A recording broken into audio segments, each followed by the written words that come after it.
Princess Anne's bold demand could reshape the British monarchy. Princess Anne, the famously no-nonsense royal, has shocked the establishment with a move that could change the very fabric of the British monarchy for decades, and has proudly kept her children, Zara, Tindall, and Peter Phillips, untitled, choosing a life of relative normalcy for them. But now, in an unexpected turn of events, she's demanding royal titles for her children, a decision that has sent shockwaves to the royal family and the public, a challenge to centuries-old tradition. The British monarchy thrives on tradition, and royal titles have always been carefully bestowed based on birthright, status, and the reigning monarch's discretion. When Princess Anne decided against titles for Zara and Peter, it was seen as a progressive move, one that allowed them to escape the constraints of royal duty while still benefiting from their royal heritage. But this recent demand flies in the face of her previous stance. What has changed? Why, after all these years, does Princess Anne suddenly want to bring her children into the formal structure of the monarchy? Is this an effort to elevate their status, or is there a deeper, strategic reason behind this bold move? Sources close to the palace suggest that Anne's request may be rooted in the growing pressures on the monarchy to modernize. The royal family has been actively streamlining itself, focusing on working royals, and redefining their roles in a post-Elizabethan era. By securing royal titles for Zara and Peter, and maybe positioning them for more prominent roles within the family, whether they like it or not. A monarchy at a crossroads, modernization versus tradition. The British monarchy has been grappling with the challenge of remaining relevant in the 21st century. With scandals, family rifts, and dwindling public trust, King Charles III has taken cautious steps to modernize the institution.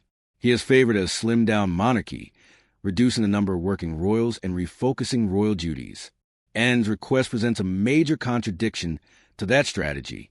If her children, who have lived their lives outside the royal bubble, suddenly receive titles, it could set a precedent that disrupts the entire hierarchy. Will this open the door for other untitled royals to demand recognition? Could this lead to renewed debates over the future of the monarchy's structure?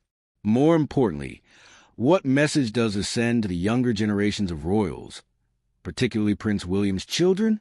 If Zara and Peter are granted titles now, after decades of being private citizens, what does this mean for the future roles of Princess Charlotte, Prince Louis, or even Prince Harry's children?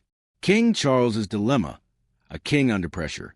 King Charles III already has his hands full between battling cancer, navigating the monarchy's transition under his reign, and dealing with persistent family tensions.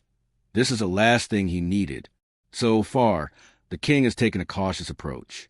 Palace insiders reveal that Charles is deeply conflicted. On one hand, he understands his sister's perspective and her unwavering commitment to the monarchy. But on the other, he recognizes the risk of setting a precedent that could destabilize the carefully curated structure he's trying to uphold. A key question lingers. Does Anne's request signal a personal ambition, or is this part of a larger conversation about the future of the monarchy? And if King Charles grants the titles, what ripple effects will it have? The public and royal family react.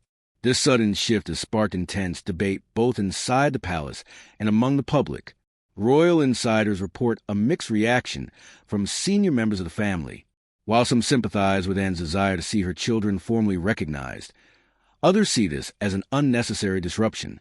Prince William, in particular, is said to be wary of the potential consequences. He has long aligned with his father's vision of a streamlined monarchy and may see this as a step backward. Meanwhile, Prince Harry and Meghan Markle, who famously stepped away from royal duties and had their children's titles initially withheld, might see this as a blatant contradiction. Could this fuel another wave of resentment from the Sussex camp? Among the public, opinions are just as divided.